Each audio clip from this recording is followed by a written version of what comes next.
Hi everyone, I'm back. I thought I'd quickly show you guys the finished product for most of it and a few little things that may have changed along the way, mostly because I have Victor who comes in and makes changes all as it goes. I did have more muffins.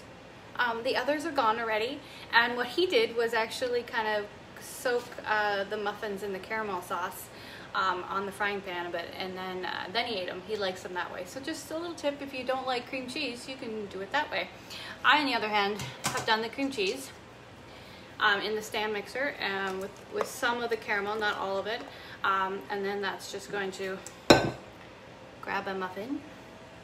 And then, of course, if you're someone who's much more into making things prettier, by all means, do so. But there we go. Cream cheese on my muffin. And the caramel is just light, so it's not overpowering.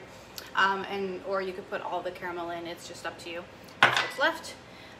The sweet potatoes were done with the guacamole. I've got vegetables all chopped up there, as you can see.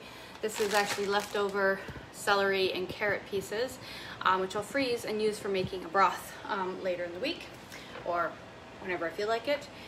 Here are all the chopped up veggies for the dinner for today, with a bit of the Tuscan seasoning on it as well. So it'll go in the oven as soon as the chicken is done, and it's almost done. It's just sitting there. A few more minutes in the oven. And there's something else I wanted to say to you. I don't remember what it was. Anyway, so there we go. Thanksgiving dinner is almost ready for us well, we'll have it mid-afternoon kind of idea. We got cream cheese, caramel cream cheese on our pumpkin loaves, which you can make without eggs, by the way. I made it with eggs, but you don't have to. You can use chia paste or banana or applesauce or anything like that. Vegetables for this week for Nourish bowl.